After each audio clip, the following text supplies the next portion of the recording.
Es un placer, una vez más, pues, ver tantas caras conocidas, tantas amigas y amigos. Llegamos ayer de la FIL y este acto se marca un poco en los coletazos finales de la FIL, que, como habéis visto, fue, yo creo que una edición con mucho éxito y, sobre todo, muy marcada por el exilio republicano. Quisimos que precisamente hubiera varias mesas que recordaran esos 85 años desde la llegada del Sinaya, vuestra presencia, vuestro pasado, vuestro futuro, el de vuestras familias. Yo además tuve la ocasión de participar por primera vez como ponente en la FIL junto con Cuauhtémoc Cárdenas, el ingeniero, y Tomás Pérez Bejo, y fue un placer. Así que, bueno, pues una vez más, todo será poco y nunca será suficiente para hacer justicia, para seguir agradeciendo a este país y a su general Lázaro Cárdenas, su presidente. Veo a Jan por ahí también del país, que está medio escondido. ¿Qué tal, Jan? Como decía, siempre tendremos que agradecer esa generosidad y, bueno, que hizo que muchos de mis compatriotas, más de 20.000, pudieran reconstruir sus vidas, pudieran, sobre todo, tener un futuro, un presente, para ellos y para sus generaciones futuras, ¿no? Y por eso estáis aquí. Así que, de nuevo, muchísimas gracias al Centro Cultural por acoger este acto. Y sin más, Elena, Carmen, estoy en vuestras manos. Creo que hay un documental, un corto. Por favor.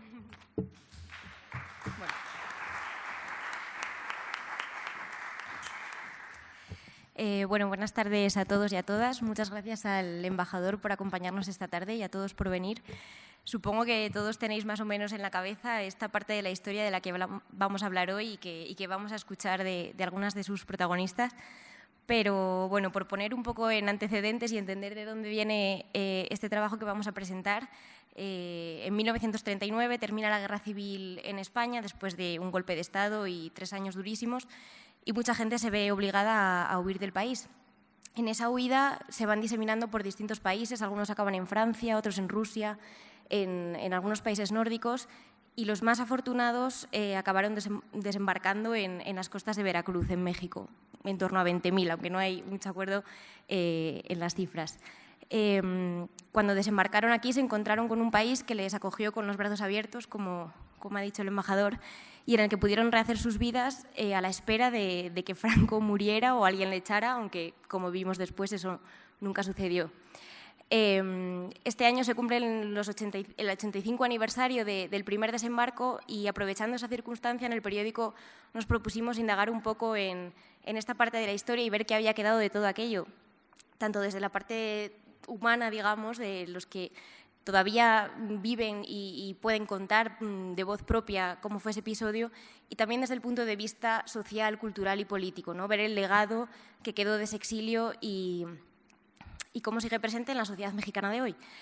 En esas conversaciones con los exiliados, de lo que nos dimos cuenta es de que es una generación, esta que queda todavía, muy especial. Es la generación más híbrida, seguramente, porque es una generación a la que le dio tiempo a nacer en España. De hecho, muchos, la mayoría, casi nacieron ya de camino al exilio. Muchos nacieron en Cataluña, aunque venían de Asturias, de Valencia, como os contarán ellas después. Pero no traían la carga que trajeron sus padres, porque llegaron siendo bebés o niños muy pequeños. Entonces, apenas traían recuerdos propios. Y el país al que llegaron se amoldaba muy bien a los ideales republicanos que se habían fulminado en España por el golpe de Estado. Entonces pudieron crecer aquí y vivir y desarrollar sus vidas en torno a unos valores liberales, ¿no? Pero también les dio tiempo a volver a España y descubrir un país democrático que a sus padres no les dio tiempo a ver. Entonces es una generación, digamos, que ha vivido un exilio bastante gozoso, si es que eso existe, y que ha podido ver el mejor desenlace de la historia en cada uno de los países. A raíz de esas conversaciones surgió este pequeño documental que hemos hecho Carmen Morán y yo junto a nuestras compañeras de vídeo, Gladys Serrano, Montserrat Lemus, que están por ahí, y que ellos mismos cuentan en él cómo ha sido esta experiencia para ellos y cuál es la diferencia de esta generación tan gozosa con respecto a la de sus padres. Así que, si os parece bien, lo primero que vamos a hacer es ver el vídeo y después vamos a dar paso a nuestros invitados para que nos lo cuenten ellos de viva voz. Esperamos que os guste. Hay 2 formas de verlo. Hay gente que dice que no es de aquí ni de allá. Yo no, yo soy de los 2 lados, pero completamente. Me siento española y mexicana. Yo ya no sé si me siento mexicana o no, pero yo nunca he dejado de ser española. Siempre, aunque viva acá y me guste acá Veracruz. Pero mi tierra es mi tierra y mi España no la cambio por nada. Pues ¿de dónde somos? Porque nuestros padres son españoles, nuestros hijos son mexicanos. ¿Y nosotros qué somos? ¿A dónde jalamos?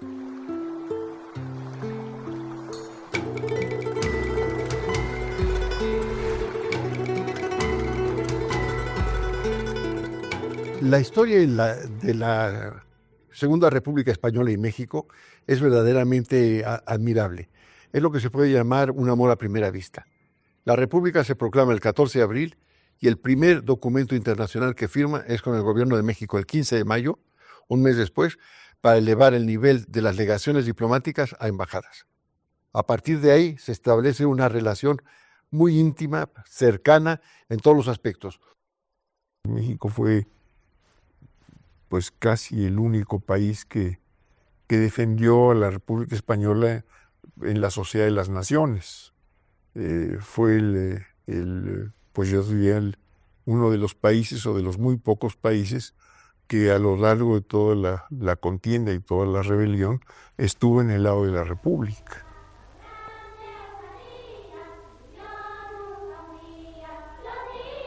El final de la guerra es en abril, en mayo es la gran afluencia a Francia y en junio se organiza la primera gran expedición. Llegan a Veracruz, en México son recibidos como un triunfo político del gobierno mexicano.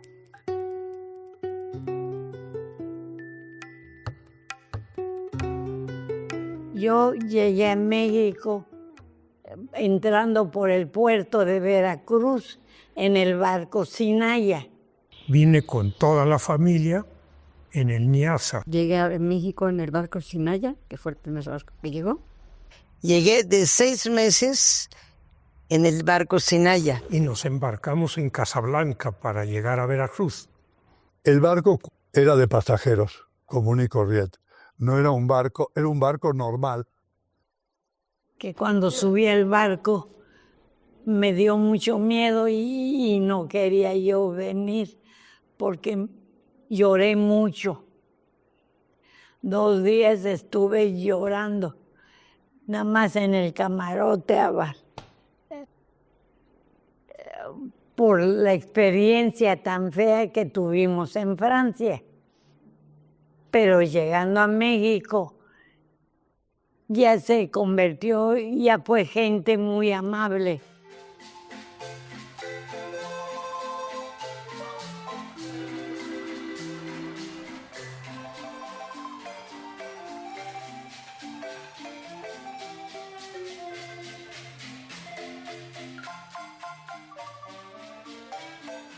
Yo, como niño, solo te puedo decir que jugaba con los hijos de un general o los nietos. Y cuando me enojé con uno de ellos le di una patada y la abuelita ya no los dejó salir conmigo. Pero había otros niños y jugábamos y lo que más nos divertía es qué tontería está haciendo. Era cuando el barco estaba inclinado porque bajábamos y subíamos los escalones en la punta. Eso era lo que más nos satisfacía. Todo ese tramo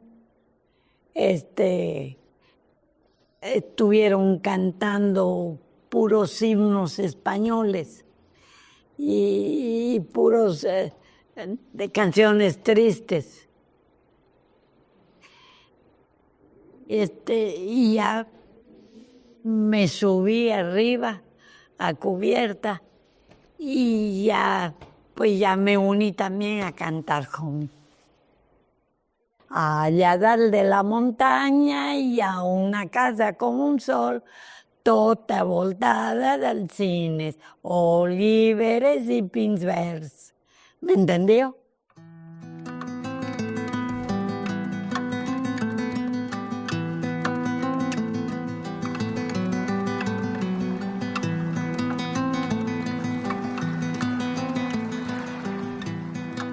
Nos hicieron una comida, pero nadie pudo comer. Pero uno más de tocarlo ya te ardía la boca. No, ahí el mole ni lo tocamos. Ni el caldo ni el arroz, porque con las manos no. Y las tortillas no sabíamos ni para qué eran. Yo pensábamos que era de adorno de la mesa.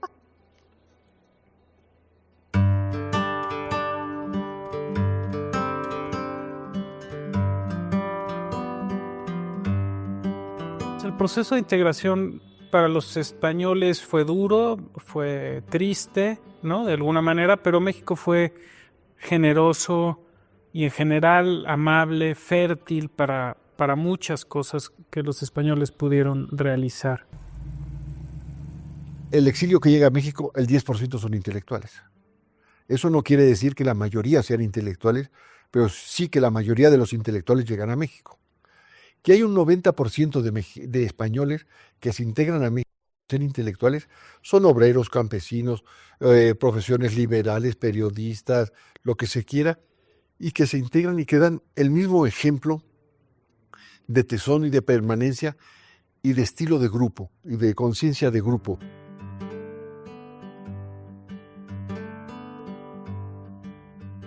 Los españoles refugiados fundaron aquí 3 escuelas, que era el Colegio Madrid, el Instituto Luis Vives y la Academia Hispano-Mexicana. Pero mis padres decidieron no mandarme a esas escuelas, sino que como estábamos en México, mejor me mandaban a escuelas mexicanas. Incluso la secundaria la hice en una del gobierno, la secundaria 18. Pero para la preparatoria... yo dije, bueno, me han mandado diferentes escuelas, ahora yo voy a escoger y yo quiero ir a una del exilio. Y entonces escogí la Academia Hispano-Mexicana. Él salió también de España y hizo en Estados Unidos. Pues fue difícil. Nosotros éramos un núcleo muy cerrado, efectivamente, porque estábamos todas juntas y entonces estaban diferentes clubes. Estaba la Casa Valencia, estaba el Orfeo Catalán, entonces... Cada uno había asociaciones según la nacionalidad que teníamos. No la nacionalidad de dónde, pero veníamos de la región de España que veníamos. Y entonces ya al entrar a la universidad, pues sí, muy acogidas con nuestros compañeros, sí nos veían, claro, porque hablábamos diferente, pero en realidad nos acoplamos muy bien. Pues sí, o sea, nos criamos muy cerrados, porque además no nada más era el colegio. Luego íbamos a un club deportivo y también ahí entre siempre buscábamos a la gente que era de nuestra manera de pensar. Entonces cuando entré a la universidad, sí, ya entrar con chicos mexicanos, con otra forma de pensar que no tenía nada que ver todas nuestras inquietudes, todo que lo vas soltando, porque claro, cuando eres niño estás muy apegado a los padres, pero después poco a poco se va soltando. En México, cuando nosotros entramos a la universidad, a los mexicanos les cobraban 200 pesos y a los extranjeros 5,000. Y Lázaro Cárdenas dijo que nosotros entráramos como mexicanos. O sea, nosotros pagamos en la universidad como mexicanos. Creo que a todos en nuestras casas nos educaban con la idea de que teníamos que estudiar una carrera universitaria, la que quisiéramos. Pero eso era... Por lo menos en mi casa creo que casi en la mayoría estaba como ya decidido, ¿ya? No se te ocurría otra cosa más que tenías que estudiar una carrera universitaria. De nosotras, de las que llegamos del colegio de España, de todas las refugiadas, todas tenemos carrera, todas. Unas fueron a economía, otras a biología, otras a arquitectura, medicina poco porque era una carrera muy larga. Pero todas tenemos, sí, era normal, en esos tiempos era normal. La imagen del exilio tiene varias facetas. Y una muy importante, que era muy importante para México, era iban a venir unos españoles distintos a los que se conocían. Primero era una moral laica, tan estricta y tan rígida como la moral religiosa.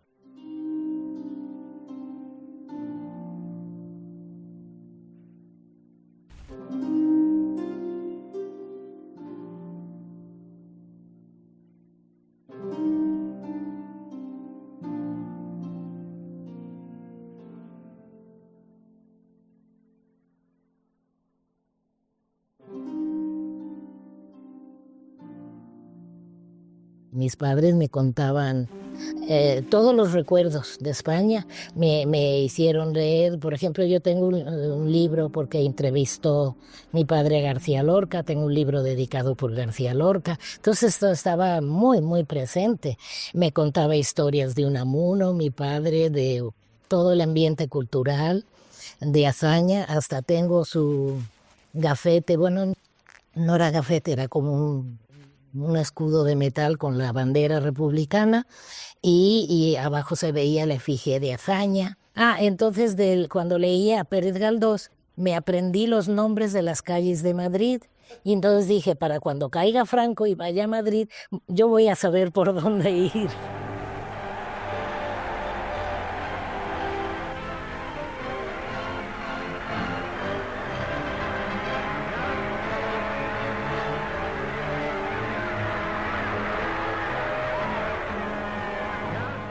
Y los españoles se dieron a la tarea no de integrarse, porque en ese momento estaban seguros que iban a volver inmediatamente, pero sí de entender a México.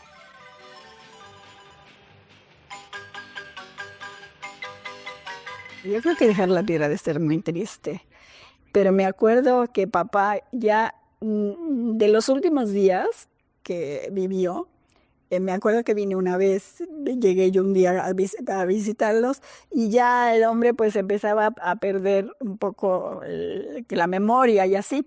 Y me acuerdo que un día le dice a mi mamá, ya sácame de este hotel y vámonos a casa, pero pensando en que vivían en España. O sea, él como que no se ubicó porque él añoraron los dos mucho, mucho. Era hablar de España y que si los duranos eran muchísimo mejores en España, ¿verdad? ¿Tú te acuerdas de eso? De mis padres siempre hablando de la fruta y no sé, y luego total yo fui a España y sí, a lo mejor estaban un poquito más dulcecitos, pero tampoco era la exageración. Sí he ido, bastantes veces fui de soltera una vez, con otra amiga también del Madrid de toda la vida, y esa fue mi primera vez, ¿no? En España. Vine encantada de España, para que digo que no, a mí me fascinó. Y en España me encontré con un idioma distinto, de terminología, de dicción y sobre todo de temas.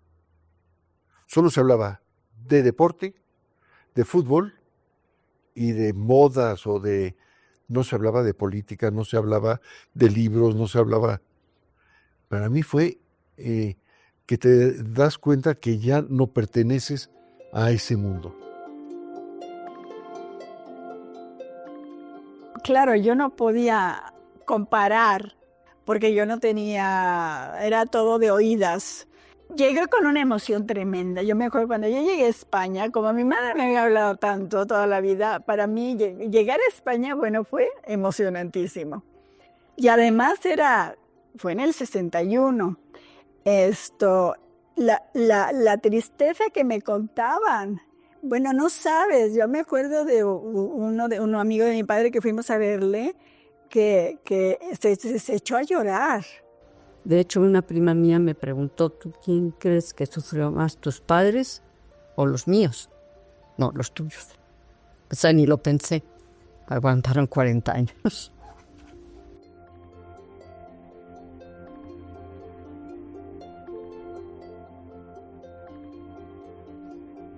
Yo siempre digo que primero era en blanco y negro y luego era en Technicolor, porque sí cambió totalmente España. Y a mí sí me gusta España, he ido bastante y creo que siento más nostalgia ahora que de pequeño. Yo creo que los republicanos españoles son los únicos que han tenido 4 derrotas fundamentales. Primero perdieron la guerra civil, la primera derrota. Pierden la Segunda Guerra Mundial porque no son reconocidos como triunfadores. Cuando muere Franco, no son reconocidos, no son llamados al proceso de democratización de España, y cuando triunfa el Partido Socialista, se olvidan de ellos. Yo soy republicana y esa banderita, todo lo que compré de la República, la cuido como la niña de mis ojos. Un vestido verde lleno de volantes y de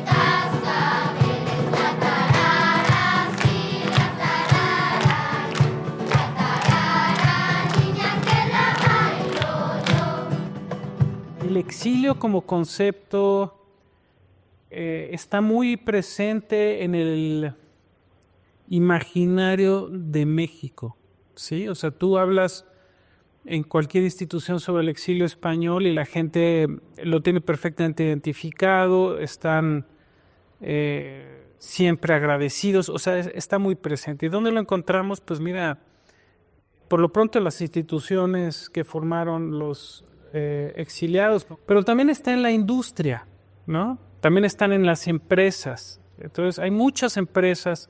Por ejemplo, podríamos hablar de Eulalio Ferrer, que en el asunto de la publicidad realmente hizo muchísimo, se desarrolló con muchísimo éxito, pero también en distintos aspectos de la industria, del comercio, ¿no?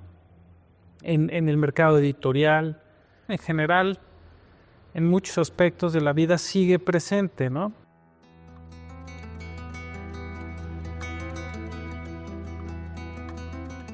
Yo considero que el Vives, el instituto, es un colegio mexicano. Aquí se estudia la Guerra Civil Española, particularmente como un tema especial en la historia universal de cuarto grado. Se rescata de ese exilio los principios básicos. Se rescata también, desde luego, el interés, el cariño por la enseñanza. Se rescata, desde luego, toda la admiración a todas aquellas personalidades que mueren en la guerra o que mueren al poco tiempo en el exilio. Todo esto va formando un núcleo de interés y eso es lo que tratamos de rescatar aquí en México y creo que se ha conseguido bastante bien.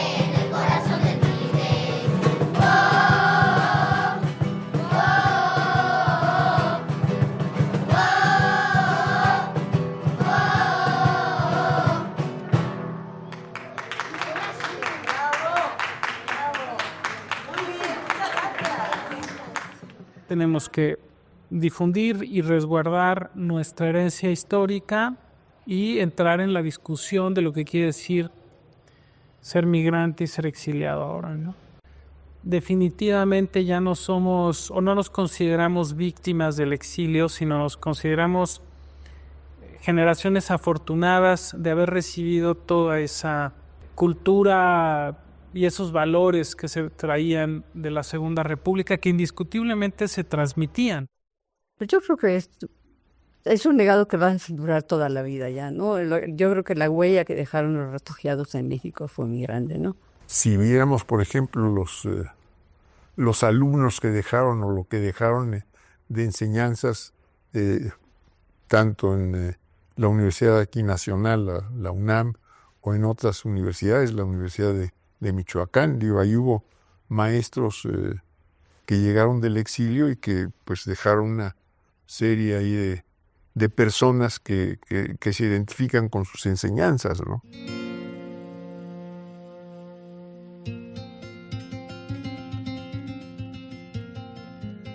Lo que hayamos podido hacer nosotros aquí, lo que han hecho muchos otros refugiados y eso, es básicamente sentar el futuro de otras generaciones. Y ese futuro es lo que importa. ¿Qué hacer si el paisaje no era mío? ¿Qué hacer si nací de cara al mar? Si el mar desgastado había arrastrado la arena y con ella los recuerdos conjurados. Si la memoria no guardó nada, ni el olvido era línea con fin. Y sin embargo, durante años, creer en el olvido, en la tierra perdida, en el mar que lloraba, en la imagen sellada, hasta que ya no se puede más. porque un día ya no se puede más. Y entonces, al abrir la ventana, ves el alto perfil, la nieve en los volcanes, los árboles lejanos. Y ese día, aceptas el paisaje.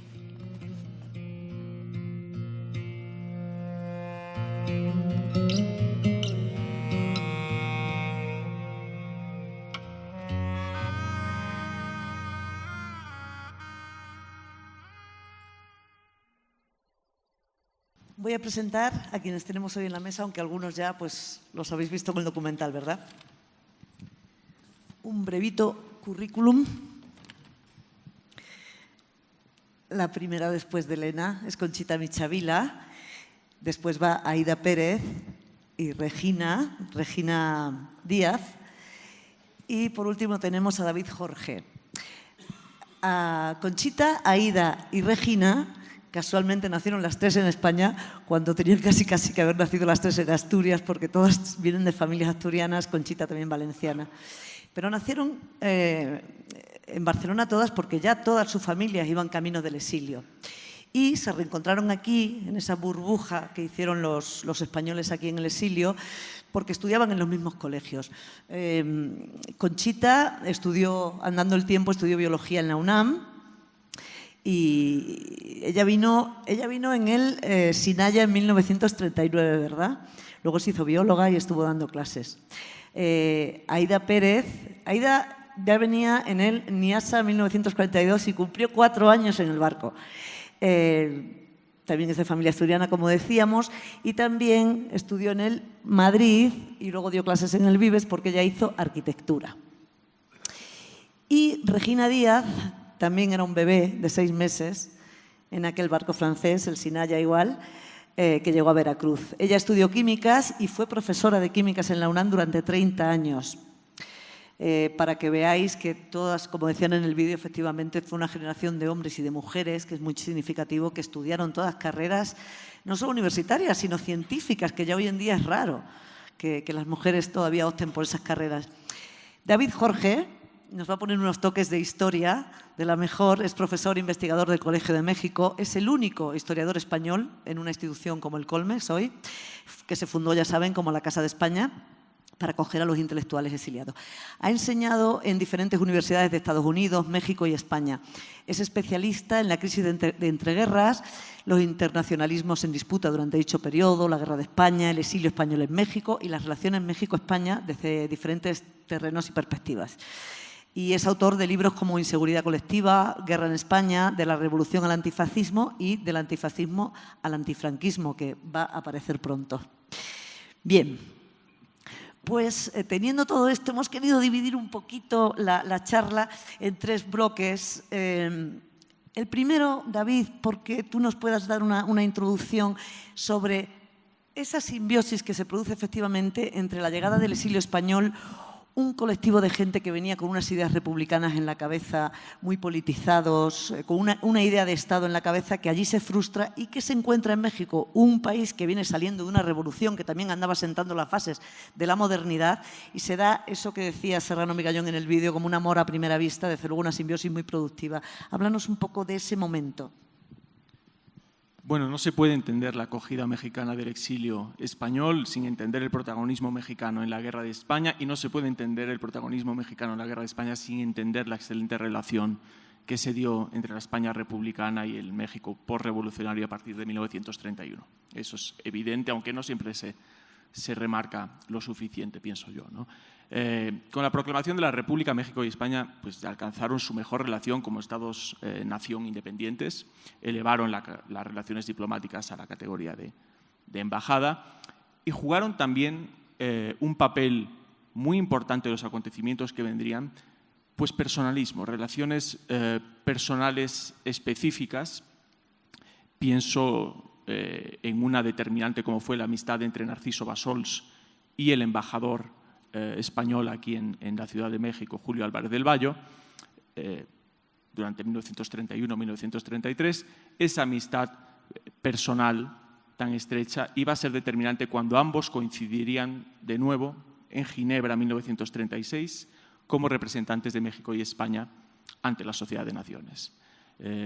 Ello influyó, desde luego, en la determinación y en la coherencia legal y moralmente impecable por parte de México en la Sociedad de Naciones, en defensa de la República, y esa ayuda mexicana a la República Española tuvo tres vertientes: la vertiente material, con el suministro de armamento, tanto directo como a través de países pantalla, como Estados Unidos y Francia; la ayuda diplomática. Fue una postura compleja, porque México se quedó en práctica soledad en el escenario internacional; y la ayuda humanitaria, de la cual la acogida del exilio con sus antecedentes, los niños de Morelia, la fundación de la Casa de España, pues iba a ser el capítulo más importante, ¿no? Y quisiera resaltar, por último, para cerrar esta primera intervención, que no fue una postura sencilla la de México, porque sí se repite, lógicamente, la gratitud infinita hacia la solidaridad mexicana, pero no se hace siempre el necesario énfasis en que esa postura mexicana conllevaba muchos riesgos y no fue fácil. No fue fácil porque México se quedó completamente solo en el escenario internacional por su postura ante la España en guerra. En primer lugar, se posicionó contra la práctica totalidad de la América Latina, que eran fervientes partidarios de la no intervención promovida por las democracias europeas, que en última instancia era una ayuda efectiva a Franco. Con Estados Unidos la relación era muy tirante por la cuestión de la expropiación y nacionalización de la industria petrolera. Con las democracias europeas, pues, ante la continua crítica a la política de no intervención en Ginebra, pues evidentemente Londres, París y demás democracias europeas pues, no tenían la mejor de las opiniones de la política exterior cardenista. No digamos la relación con los países fascistas o filofascistas, pero también con la Unión Soviética había una mala relación, particularmente a partir de la acogida del exilio de León Trotsky en la Ciudad de México. Por lo tanto, México estaba en completa soledad en el escenario internacional. Eso por un lado. Y por otro, a partir de 1938, a partir de la cuestión petrolera y de la aproximación de la campaña presidencial de 1940, tuvo lugar un proceso de radicalización de la oposición al gobierno cardenista. Una oposición heterogénea, pero muy radicalizada. Y, por lo tanto, en la escena internacional y en el escenario interno mexicano, esa postura cardenista implicaba riesgos y también implicaba la necesidad de convicción, incluso de miembros clave del gabinete cardenista, ¿no?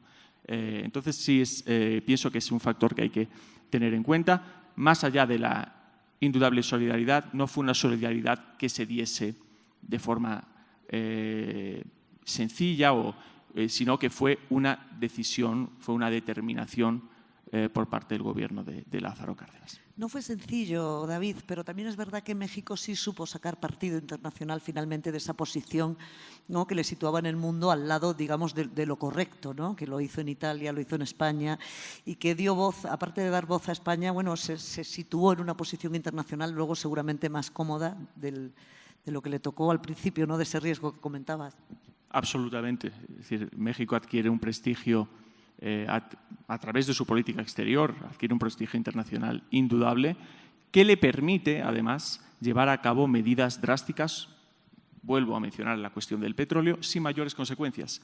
¿Por qué? Porque había adquirido un prestigio antifascista ante el cual latían simpatías, más que posturas oficiales, latían simpatías, pero simpatías clave, empezando por la del presidente de los Estados Unidos, Franklin Roosevelt, que no estaba dispuesto a iniciar un conflicto con México cuando México se posicionaba como el primer país antifascista en el escenario global, y el presidente Roosevelt era indudablemente antifascista, a diferencia de lo que ocurría con el gobierno británico. Pero bueno, sería entrar en mucho matiz. ¿Cómo fue para vosotras? Porque, como decía David, el gobierno de Lázaro Cárdenas tomó la decisión consciente de abriros las puertas y poneros todas las facilidades del mundo. Sin embargo, a pesar de eso, vuestras familias venían de ciertas profesiones en España que luego aquí no las podían desempeñar, porque no convalidaban los títulos, porque no podían entrar en política, por diferentes circunstancias, ¿no? Por ejemplo, nos contaban los hermanos Vicente y Alejandro que su padre se tuvo que poner a plantar patatas, con mucho éxito además, y era abogado. Entonces, bueno, hubo como una transformación ahí en los oficios y en las profesiones. Contadnos un poco a qué se dedicaban vuestros padres en España y cómo fue esa llegada aquí y a qué se dedicaron después. ¿Quieres empezar tú, Conchita? Bueno, buenas tardes. Mi padre era valenciano y fue abogado, estudió abogado en Oviedo. Ahí conoció a mi madre y se fueron a vivir a Vinaroz, donde mi padre era juez, llegó a ser juez, cuando empezó todo lo del movimiento de Franco y todo esto. Y entonces mis padres, más bien mi abuelo, el papá de mi papá, el padre de mi padre, le dijo a mi padre, vete, porque tú estás muy metido en política. Mi padre era socialista de toda la vida. Y entonces dijo, vete desde aquí porque si te cogen te van a matar.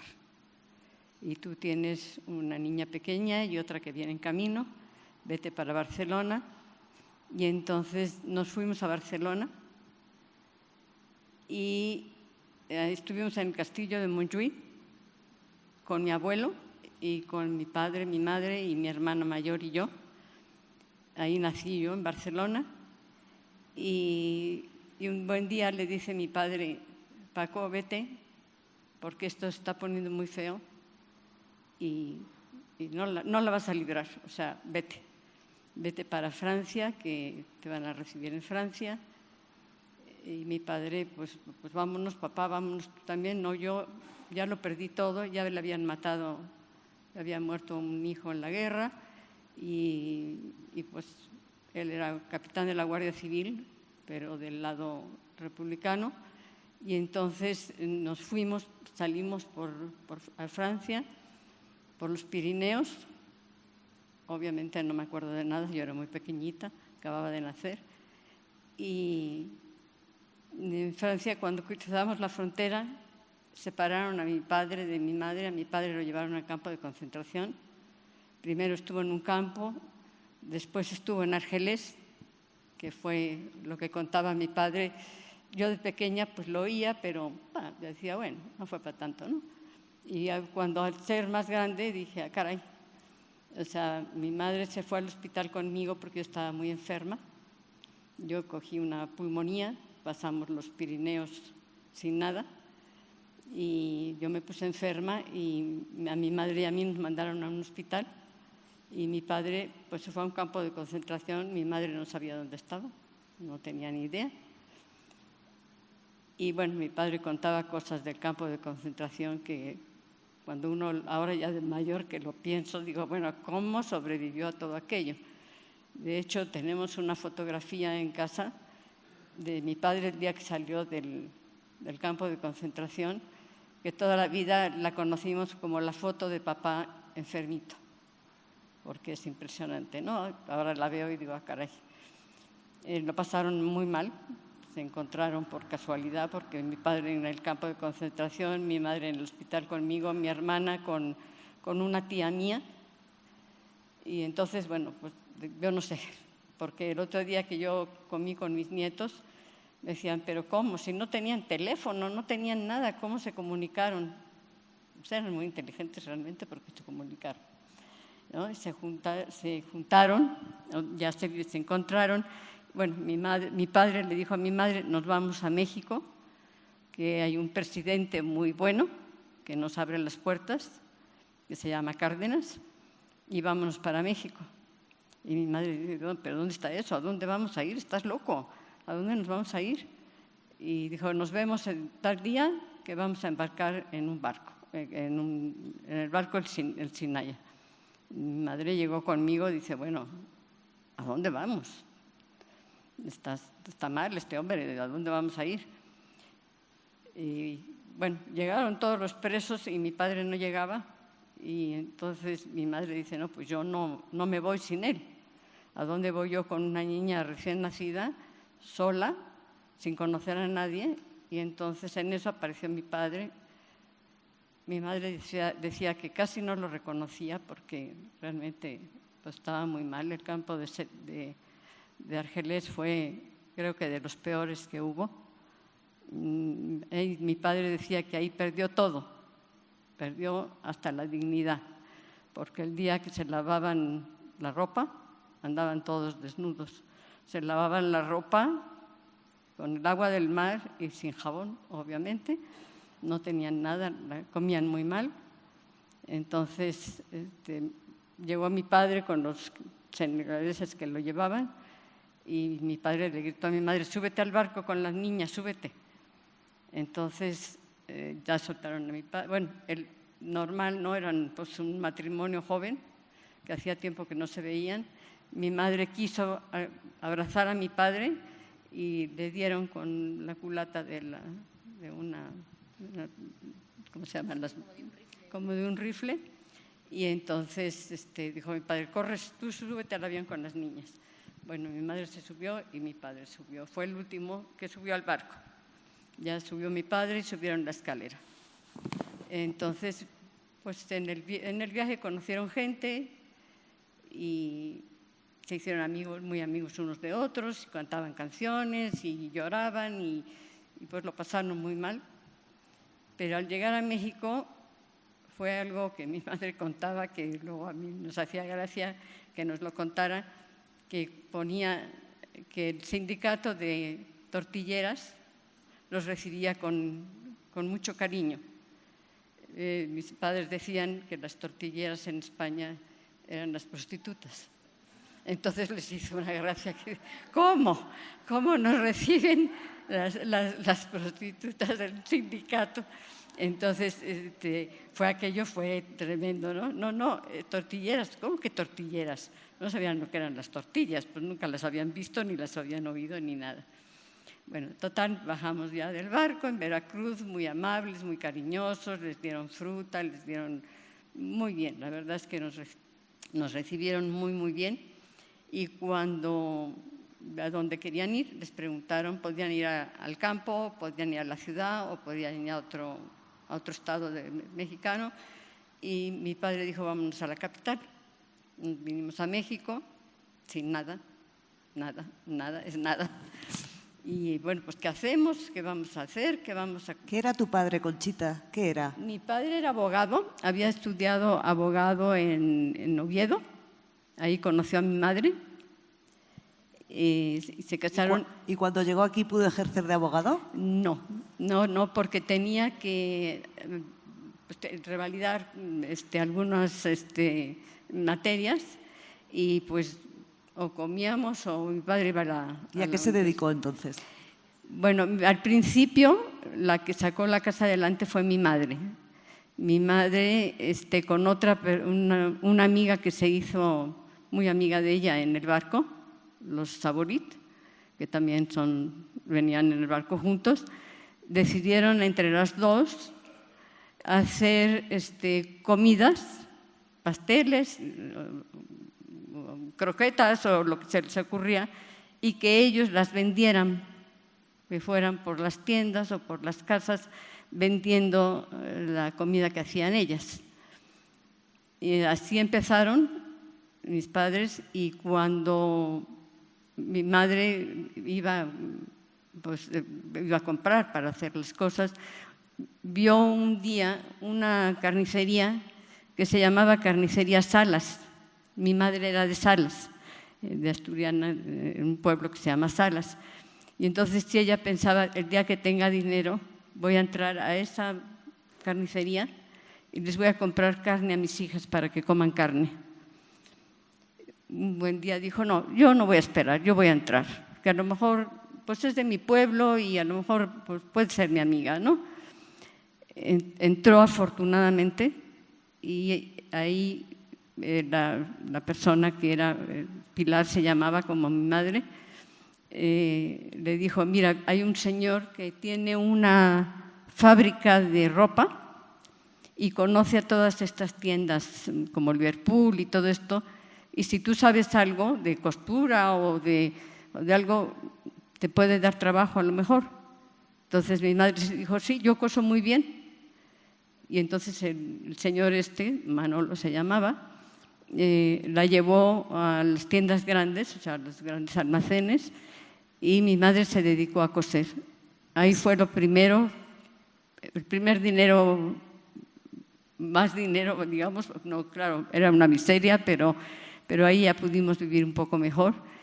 Y mi padre también, por casualidad, caminando un día, todos los españoles iban al café y se tomaban su café y arreglaban España. Y este año cae Franco y este dedo ya lo tenían chiquito de decir eso.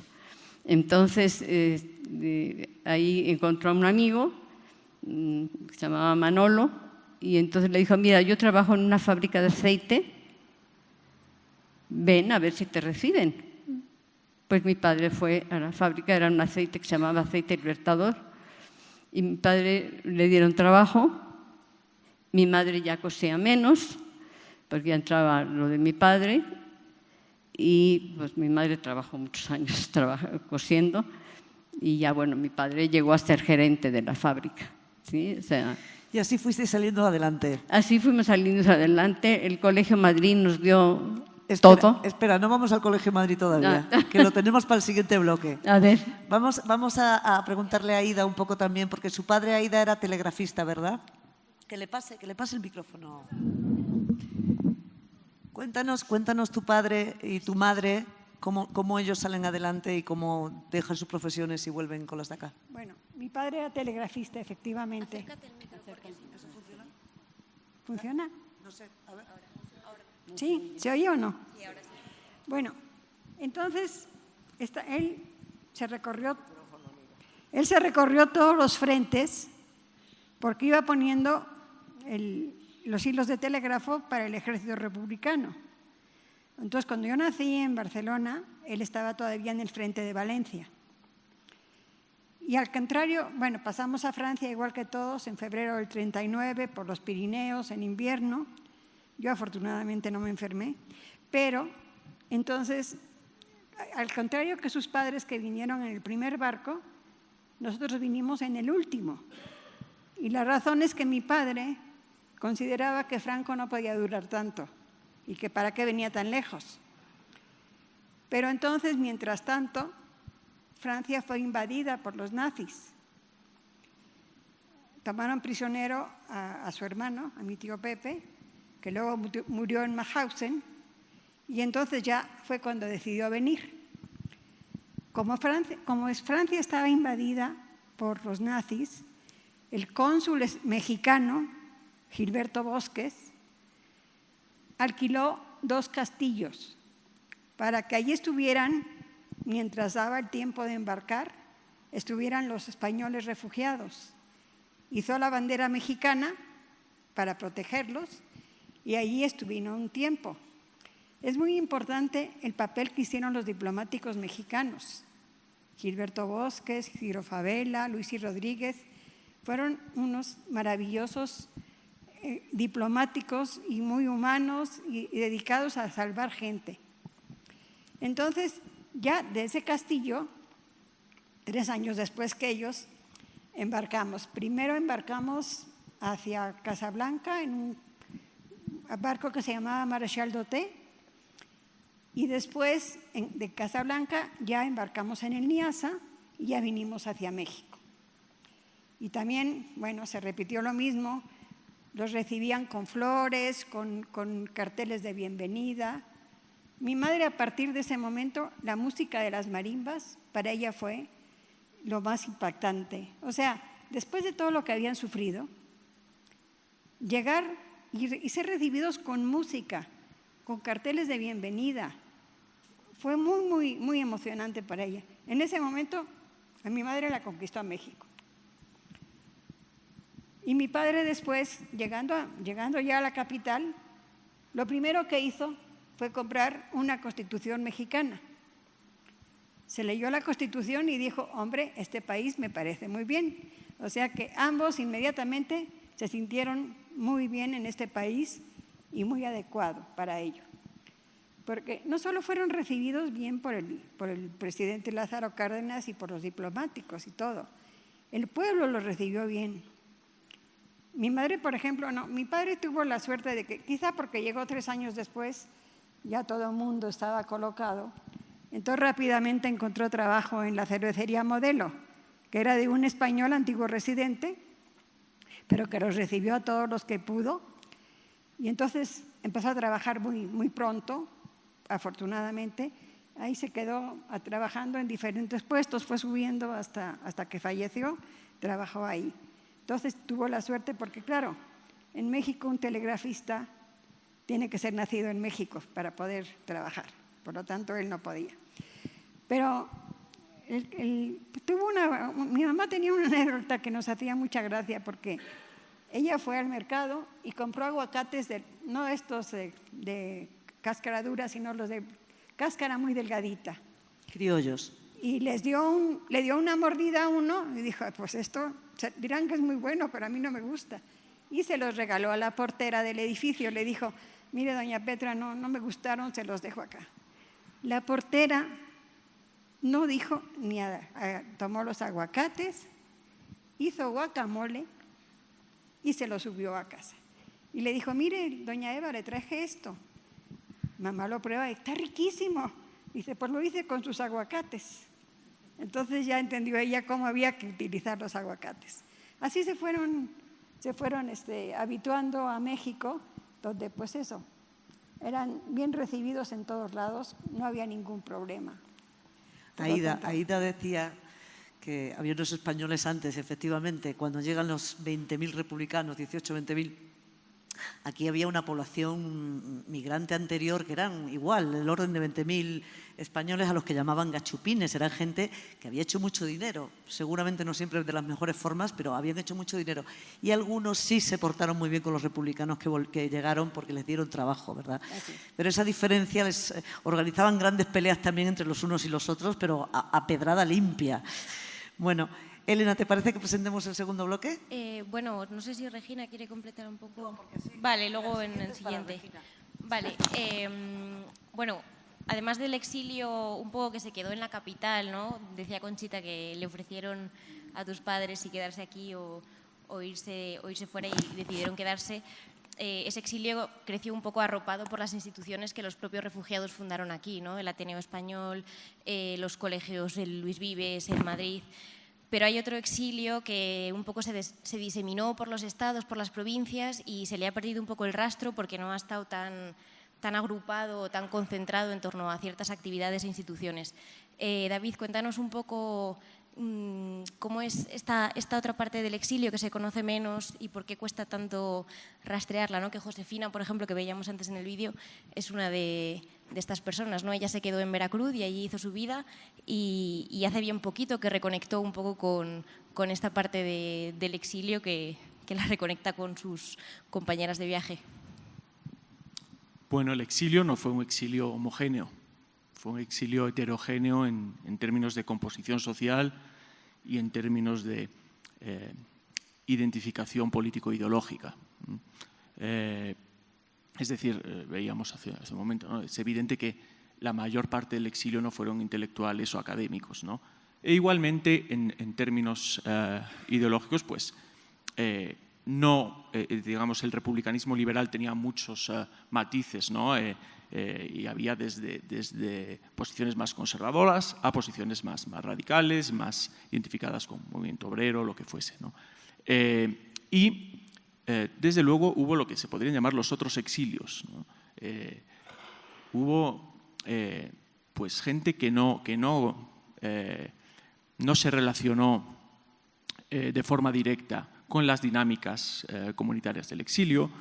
Hubo silencios muy significativos, hubo virajes biográficos, algunos de 180 grados también.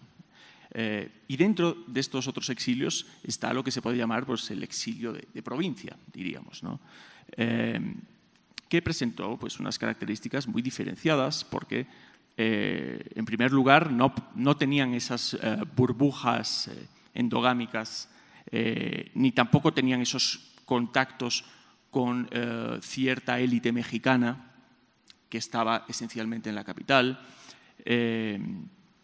Es decir, había unas problemáticas, afrontaba unas problemáticas muy diferentes y hubo entre las razones que motivaron exilios en provincia, pues están las familiares, están las laborales, por supuesto, pero también hubo decisiones conscientes y particularmente a partir de la no liberación de España en 1945, hubo un porcentaje del exilio que decidió que había que vivir el exilio de una forma más natural, si se quiere, más mexicana, y para ello, pues en cierto modo, había que exiliarse del exilio. Naturalmente, estos exilios pues, han permanecido bastante al margen de esa construcción comunitaria del exilio español en México y, naturalmente, de las narrativas que lo explican. Lo contabas, ¿no? Que hay gente incluso que siendo exiliados ni siquiera los conocemos, que están por ahí muy, muy, muy perdidos y que no, en fin, que no pertenecen a esa burbuja. Pero tú estás ahora mismo estudiando precisamente ese exilio de provincias, ¿verdad? Para hacer quizá algún otro libro, ¿no? Sí, es parte del libro que viene, ¿no? Pues lo esperamos. Regina, te tocó.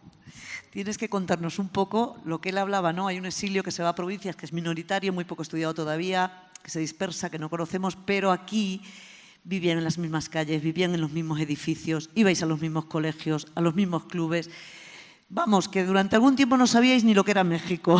¿Cómo fue aquella burbuja, Regina? ¿Tú te acuerdas cuando ibas al colegio con todas tus amigas? Mira, mi abuelo tenía, aquí ahora sí, mi abuelo tenía un puesto, no sé si Aida dice que era gobernador, yo que sí, el alcalde de Oviedo, tenía muy buena posición.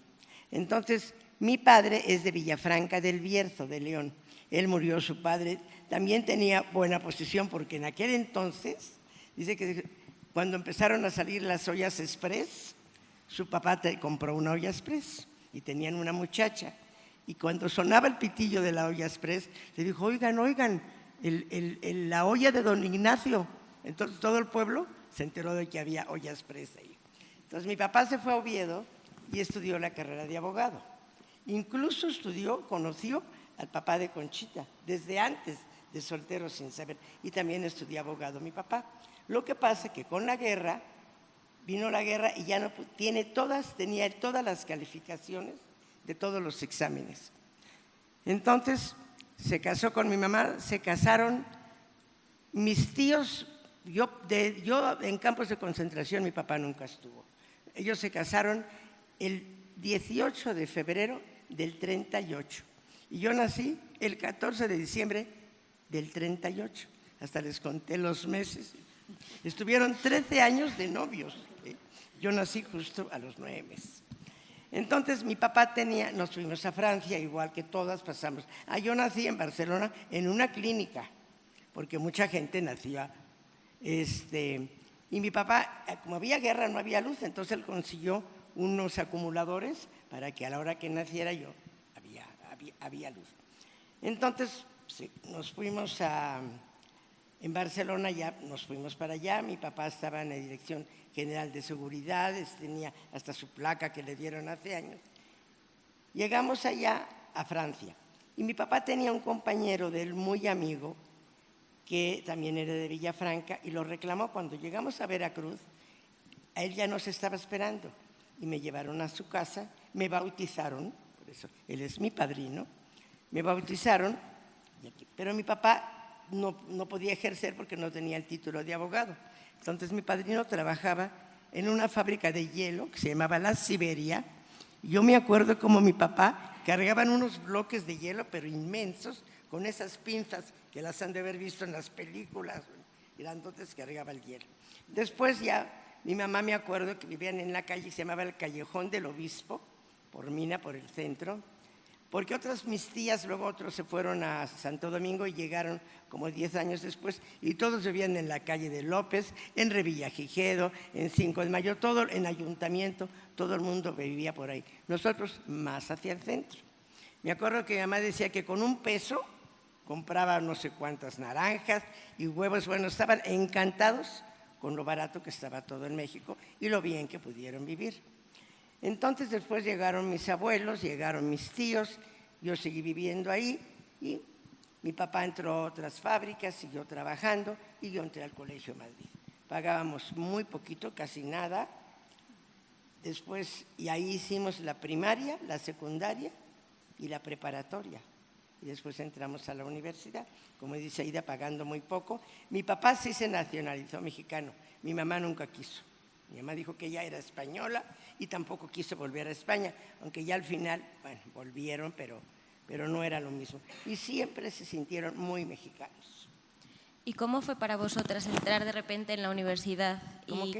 ¿Cómo fue para vosotras entrar de repente en la universidad y conocer un país que no habíais conocido porque la burbuja hispana no se había ido impulsando hacia arriba en el colegio? Estábamos en el mismo colegio, pero todas entramos a la universidad al mismo tiempo, a diferentes universidades, a diferentes facultades, pero todas seguimos.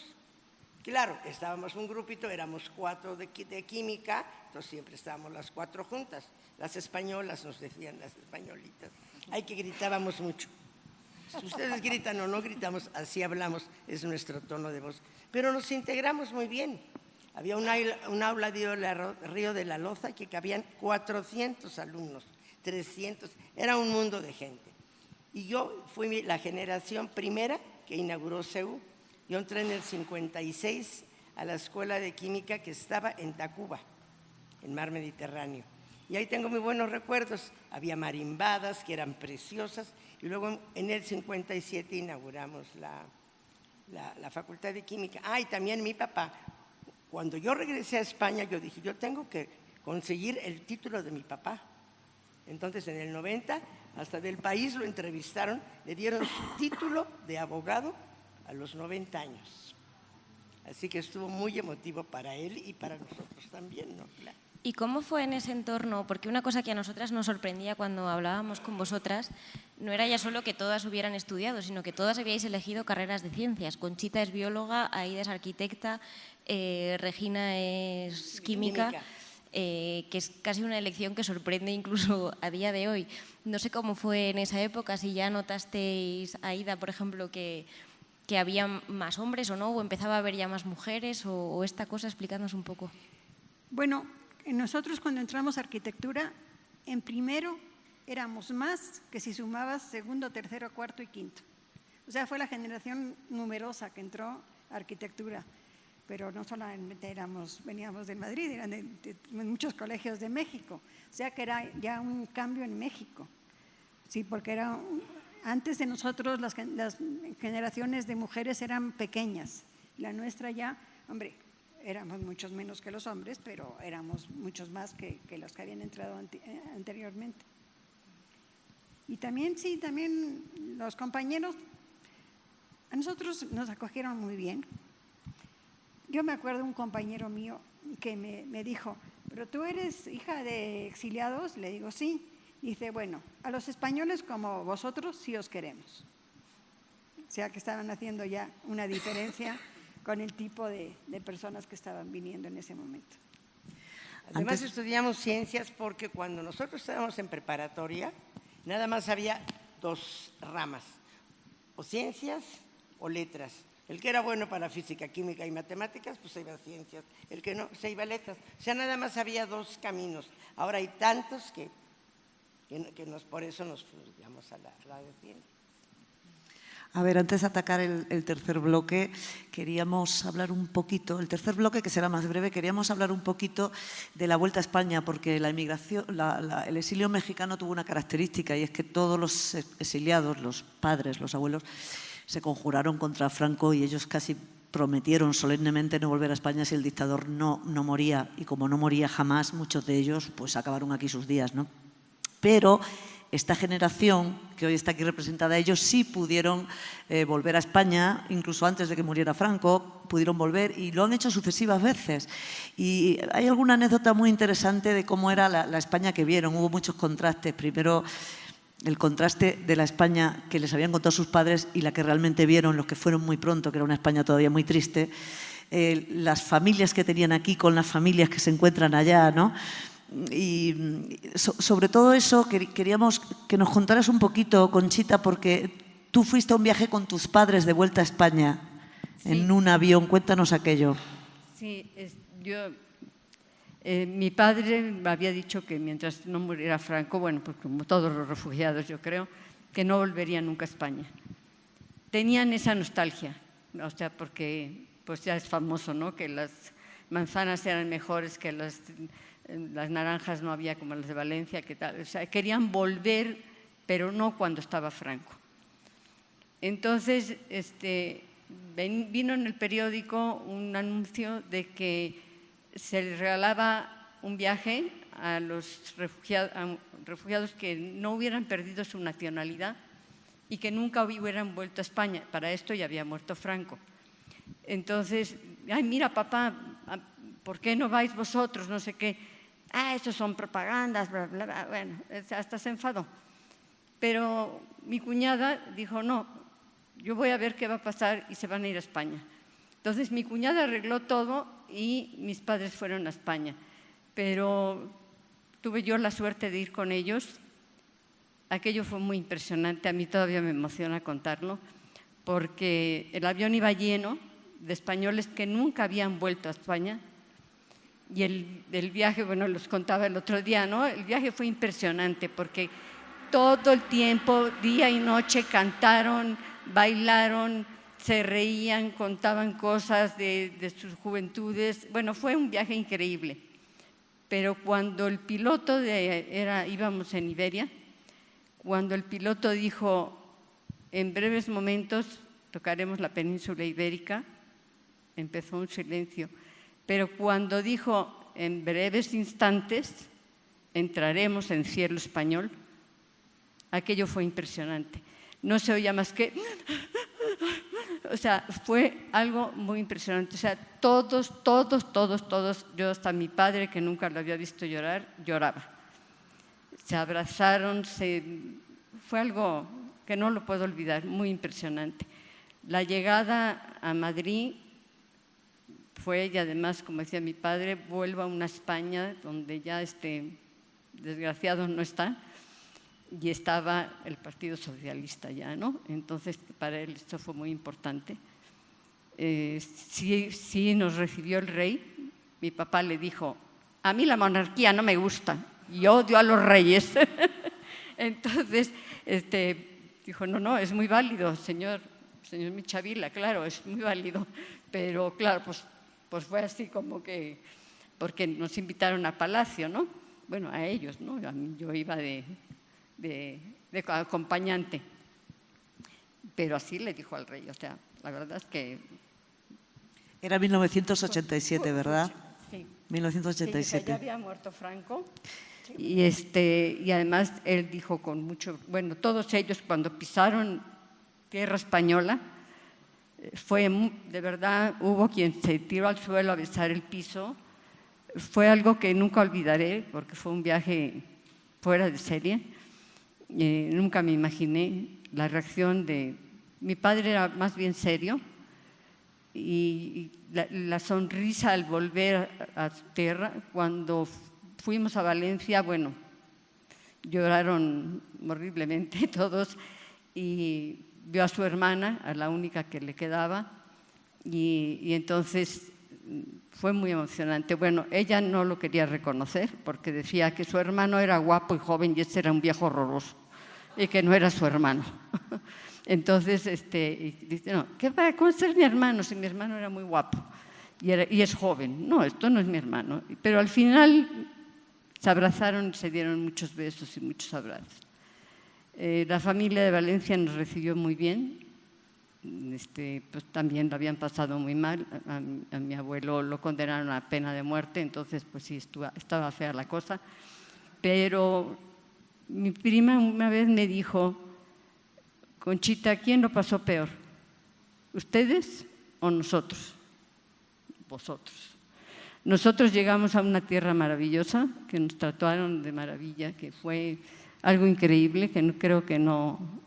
Si fuéramos muy, muy malos diríamos que no, pero todos queremos mucho a México y aquel viaje fue la prueba de que queríamos a dos sitios, México y España, porque sí fue muy impresionante. pero tuvo suerte porque muchos de sus amigos nunca volvieron, porque estaba Franco y todos sabían que mientras estuviera Franco no volvían. O sea que fue... Aida, tú también has viajado a España varias veces. ¿Qué España has ido viendo en aquellos primeros viajes, en estos últimos? Porque Aida es una persona completamente pegada a la actualidad española. Si queremos saber algo que pasa por España, Aida nos lo cuenta. Pues el primer viaje fue en el 61, en vida de Franco. Mis padres todavía vivían, evidentemente ninguno de los dos regresó. Mi padre murió años antes que Franco y mi madre el mismo año que Franco, pero antes que él. O sea que no se dieron el gusto de saberlo. Pero yo sí fui a conocer a mis abuelas el año 61.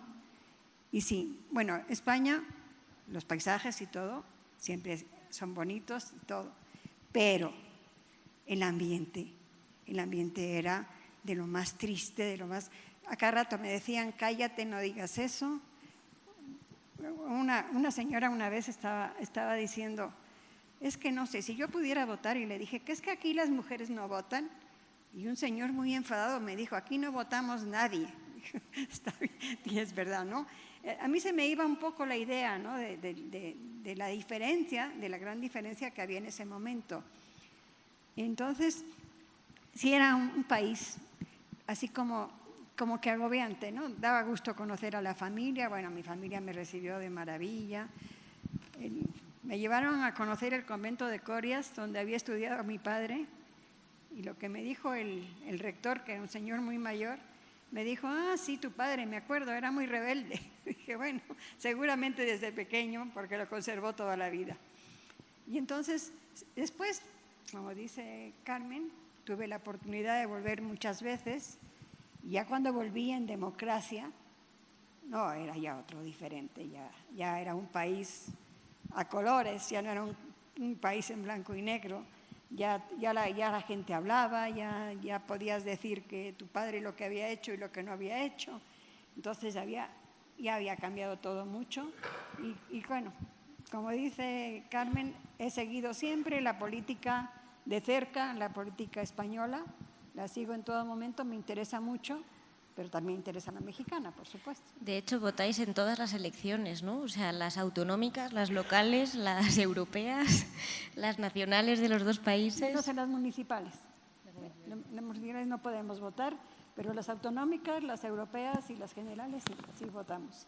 Y aquí además nos tocó que votamos un domingo en México y el otro domingo en España. Nos tocaron seguiditas las elecciones últimamente, sí. ¿Quieres introducir el tercer bloque? Vale. Bueno, lo último de lo que queríamos hablar un poco, pensando en hacer un ejercicio de cara al futuro también, no quedarnos solo en esta cosa histórica de legado, es justamente pensar un poco en voz alta qué cosas podemos aprender del legado que ha dejado el exilio español en México y de qué forma, como decía Juan Bonilla del Ateneo, de qué forma nos puede ayudar a pensar un poco los exilios de hoy, qué significa ser migrante, cómo los países reciben o no a la gente que huye de sus países. Entonces, bueno, no sé si os queréis animar a compartirnos un poco, David, por ejemplo, de qué forma el legado que ha dejado el exilio español aquí nos puede ayudar a pensar hoy en los nuevos exilios. A los historiadores no nos gusta extemporaneizar mucho porque hay patrones interpretativos equiparables, hay valores que persisten, por supuesto, pero hay muchos cambios, ¿no? Cambian los flujos migratorios, la naturaleza de los flujos migratorios, cambian las necesidades en virtud de expulsión y recepción, cambian las presiones geopolíticas. Aquí somos vecinos de Estados Unidos, no hay que olvidarlo, ¿no? Es decir, las comparativas siempre son muy complejas, ¿no? Pero, desde luego, ¿qué se puede aprender de la experiencia? Pues que la solidaridad de México acogiendo al exilio español salvó muchas vidas y dio una imagen internacional a México extraordinaria. Y todos recogieron frutos, ¿no? Porque al final fue un buen experimento, ¿no? Sí, absolutamente. Bueno, bajo mi punto de vista siempre es una retribución parcial, ¿no? La que pudo dar el exilio español a un país pues, que les salvó la vida en algunos casos pues, literalmente y en otros pues, a la hora de permitirles continuar con su vida familiar, su vida profesional y sus expectativas y visualizar un futuro que dentro de España evidentemente no podían visualizar. Regina, ¿a ti qué te gustaría que quedara de cara al futuro de este legado?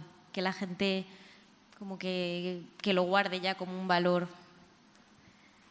Pues mira, es muy difícil porque nosotras somos hijos de exiliados, pero por ejemplo mis hijos, mis nietos, ellos no les llama la atención. Y es natural porque no lo han vivido, no lo han escuchado. Pero tú a tus nietos sí que les has transmitido esta yo historia. Sí, yo les platico y les digo, y yo creo que sí están interesados. Es bueno, es bueno. ¿Y vosotras queréis compartir algo? Bueno, yo tengo la suerte que tanto a mi hija como a mi nieto sí les interesa todo esto. Y además, bueno, será porque ambos fueron mi hija fue al Vives y mi nieto actualmente está en el Vives. No fueron al Madrid porque queda muy lejos ahora. Cuando nosotros íbamos estaba más cerca, estaba en Miscuac y ahora está muy lejos. Pero lógicamente, pues en esas dos escuelas mantienen vivo todo esto. Entonces, afortunadamente sí les interesa a los dos, me preguntan, tanto a mi hija como a mi nieto me preguntan, se interesan. No solo me preguntan por lo que pasamos, sino también por lo que está pasando ahora.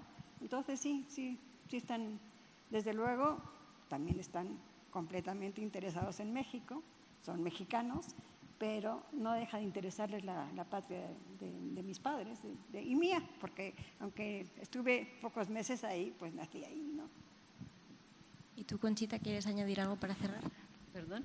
¿Quieres añadir algo para cerrar? Sí, bueno, yo mis hijas, desde luego, quieren a las dos partes. Esta última vez que fuimos a España, quedaron enamoradas de España. Mamá, tenemos que venir todos los años porque esto es increíble, está muy bonito, se come bien, la gente es encantadora. Mis nietos todos están muy interesados. De hecho, tengo un nieto que vive en Guadalajara y cuando mi marido, que también era refugiado, de hecho vino en el mismo barco que Aida, lo vieron ya, pues él estaba enfermo y ya lo vieron muy acabadito. Y entonces mi nieto Andrés, que vive en Guadalajara, le dijo, no quiero lo que me cuentan así de palabras, así. Lo voy a grabar y voy a hacer un libro con lo que tú me cuentes. Mi marido era catalán y entonces le llamaban Avi porque el abuelo en Cataluña, ¿no? Y entonces lo tiene todo grabado, o sea, él tenía una memoria además impresionante y le contaba hasta el último detalle de todo, o sea, y ahora que estuve yo en Guadalajara en la FIL, decía, no te preocupes, ya, lo tenemos todo grabado, lo del abuelo, sabemos todo, voy a escribir un libro con lo que nos dejó el abuelo, porque lo que ustedes vivieron no se dan cuenta, pero fue impresionante. Entonces sí están muy metidos en las ideas de querer saber qué fue lo que pasó, ¿no? En realidad. Entonces, ya me has contado pues, por su abuelo, ¿no?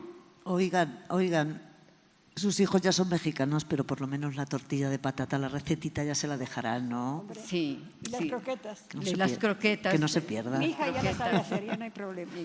Sí, ya eso ya lo conocen muy bien. Bueno, vamos acabando. No sé si alguien del público quiere decir algo. Oye, yo quería y no sé si hay posibilidad de llevar un micrófono, ¿sí? Carmen, yo quería decir algo. Sí, por favor. Me parece muy importante, porque yo he ido a muchos cursos por los que he conocido exiliados españoles en diferentes países del mundo, incluyendo los países nórdicos, americanos, el que quieran. En ningún país, en ninguno, los acogieron como en México, con una gran diferencia. Entonces, en medio de todo, fuimos afortunados de ser exiliados en este país tan maravilloso. Hola, buenas tardes. Soy Juan Vicente Pérez, bueno, me conocéis la mayoría, soy el consejero de Educación de la Embajada y quería haceros una pregunta con una breve exposición acerca de una novela que he leído hace poco. La tenía hace mucho tiempo, pero tenía que leerla en México y ahora os explicaré por qué. Y la pregunta es si lo que os voy a explicar, a vosotras sobre todo, es pura ficción o es realidad. Se trata de una novela de Pere Calders. Pere Calders es un autor catalán, uno de los mejores cuentistas del siglo XX, que en el año 63 ganó el premio Sant Jordi de novela en Barcelona, siendo exiliado aquí. Esa novela en catalán se titula L'ombra de la Chavara y en castellano, bueno, la traducción es La sombra de la Gavi. Y narra la vida de los exiliados catalanes en Ciudad de México, casi todos trabajando en el mundo editorial, de las imprentas, etcétera, etcétera. Lo contextualiza a principios de los años 60, cuando más o menos ya se podía volver a España, y la actitud del colectivo de los protagonistas, todos ellos catalanes, con respecto a España, resumiéndola bastante, era, juntándola en diferentes líneas, era de tres tipos. Los que no se atrevían a volver a España, a Cataluña en concreto, porque no habían hecho las Américas. Y aquí se mezcla pues, el exilio político con un exilio económico previo, pero bueno, que está un poco, o estaba en la memoria colectiva de los españoles. Es decir, te vas a México, vuelves después de 30 años o de 20 y tantos, pobre.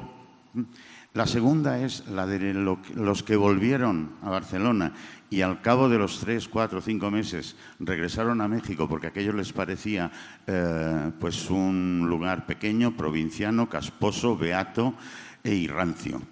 Así. Y la tercera, un poco más delicada, es de aquellos que no se atrevían a volver porque se habían casado con mujeres mexicanas, mestizas, y creían que aparecer por Cataluña con hijos morenitos, mestizos, serían personas pues o marginadas o que no se les aceptaría, etcétera, etcétera. Mi pregunta es si esto es pura ficción, yo sé que estoy hablando de una narración, o eso existió, o tiene algún viso de realidad, o se ha conocido algo. Es decir, esa relación ya al pasar los años, desde que se llegó aquí en el exilio, a la hora de regresar a España. Yo conozco bien el tema de, sobre todo los mayores, que no volverían con Franco vivo. Pero ¿hay algo de eso o es mera ficción? Gracias. Yo digo que sí. Micrófono. Regina, acércate al micrófono. Que yo digo que sí es cierto. Yo creo que nuestros padres no se encontrarían en España ahora, porque la España que ellos recordaban era muy diferente. Y bueno, mis padres no tuvieron forma de regresar, pero los que han regresado, todos dicen, sí, muy bien, muy maravilloso, todo nos encantó, todo el paisaje, ver a la familia, todo, pero se regresan a vivir a México. Claro, se llevan aquí, ya llevan aquí hecha su vida. Conozco muy poca gente que haya regresado, sí hay algunos que han regresado y se han quedado allí, pero la mayoría que yo conozco, por lo menos, no vinieron con los exiliados, sino que vinieron después. O sea, vinieron cuando estaba Franco, llegaron a México y sí regresaron a España y sí se habituaron, pero llevaban menos años fuera. Yo estoy de acuerdo con Aida. Yo creo que nuestros padres no hubieran podido ya vivir en España, tampoco creo que lo quisieran. Ya habían hecho su vida en México, sus hijos, sus nietos ya eran mexicanos. Y la verdad es que algo como lo que hizo México por nosotros, yo creo que no se olvida. O sea, para ellos México fue pues la salvación de sus vidas y las de sus hijos, ¿no? De otra manera se hubieran muerto. Que añoraron España toda la vida, sí la añoraron. Yo lo digo porque yo noté a mis padres cuando llegamos a España, pues les dio gusto en medio de la tristeza, pero volvimos a México. Para nosotros México pues fue nuestra salvación. Todos lo queremos mucho. No, pero yo digo que es muy diferente lo que el señor pregunta a lo que nosotros estamos diciendo. Acércate al micrófono. y nosotros sí estamos agradecidas con México, pero el señor habla de unas personas que se casaron con gente mexicana y les da vergüenza estar allá, y eso es muy cierto. Bueno, puede ser Eso que sí, que sí suceda, ¿no? Eso puede que sí suceda. Yo no conozco a nadie que esté en ese caso, pero sí puede ser. Muchas gracias por contarnos tantas historias. Para el profesor David Jorge, yo tenía entendido que, digamos, quien le da la idea a Lázaro Cárdenas de empezar esta migración es Cosío Villegas, pero ahorita estoy entendiendo que fue más importante el papel de los diplomáticos, de Bassols, o cómo se gestó esto, cómo fue el nacimiento de este gran exilio. Bueno, fueron protagonismos diferentes, ¿no? La iniciativa de Cosío Villegas, de Alfonso Reyes, de invitar a no más de una docena de profesores españoles a México para que pudieran continuar temporalmente con sus actividades en tanto que la República no ganaba la guerra, pues digamos es la raíz de lo que sería la fundación de la Casa de España, posteriormente el Colegio de México. La acogida de los niños de Morelia también tuvo un carácter original temporal. Se pensaba era proteger a los niños de la situación de guerra en tanto que la República no ganaba la guerra y podían volver con seguridad a España, ¿no? Ahora, otra cosa que responda a dinámicas diferentes es la acogida del exilio ya como tal, masivo, una vez que se desploma la República en guerra. Y ahí intervienen directamente el presidente Lázaro Cárdenas, que en conversaciones, en intercambio con el primer ministro español, Juan Negrín, hablan de tal posibilidad. Juan Negrín le hace llegar la pregunta a Cárdenas de que en el hipotético caso de una derrota final republicana, si México estaría dispuesto a acoger a un número indeterminado de exiliados republicanos españoles. Y eso se canaliza a través de la Embajada de España en México, con Félix Gordón Ordaz de embajador, y responde pues, a canales más propiamente diplomáticos. Narciso Bassols tiene un papel fundamental y desconocido hasta ahora a la hora de convencer al total del gabinete de Lázaro Cárdenas de los beneficios que traería a México la acogida del exilio. Cárdenas le pide a Bassols que participe en una reunión de gabinete en Palacio Nacional. Bassols estaba en aquel momento en Francia, en la ayuda a los refugiados españoles que iban pasando ya los Pirineos para entonces, y viene a México y argumenta de forma contundente que los beneficios serían mucho mayores para México que los inconvenientes, ¿no? Incluido ese gran inconveniente de la radicalización de la oposición al cardenismo en vísperas ya de unas elecciones presidenciales muy agitadas como la que iba a tener lugar en 1940, ¿no? Entonces son diferentes inputs, son diferentes momentos, son diferentes protagonistas, pero desde luego pues todo terminó pues embonando lo que iba a ser el exilio, digamos, en términos ya globales, ¿no? Incluyendo, repito, esos antecedentes, niños de Morelia, Casa de España, e incluyendo los personalismos de los que hablaba antes, que fueron esenciales para allanar el terreno para esa llegada de en torno a 20.000 refugiados españoles. Hola, soy José Ramón González, soy sobrino de Regina y quería pues, agradecerles a Conchita y a mi tía Regina pues, la plática, el recordar esto. Yo tuve la fortuna de conocer a mis abuelos,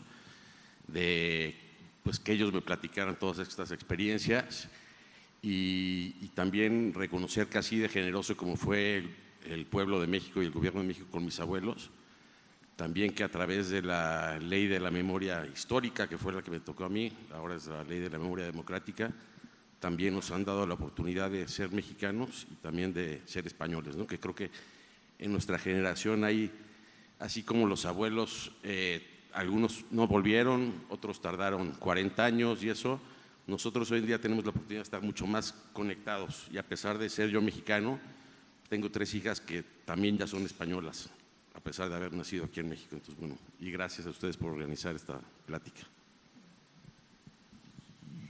¿Alguien más? Yo quería agradecer y saludar también a Carmen Hernández, que está aquí con nosotras, que es una de las que aparece en el vídeo y es la protagonista de la portada de la revista que hemos dejado por ahí para si ustedes querían agarrar algún ejemplar. Si nadie más quiere decir nada más. Aida quería decir algo antes de acabar, creo. Sí, antes de acabar.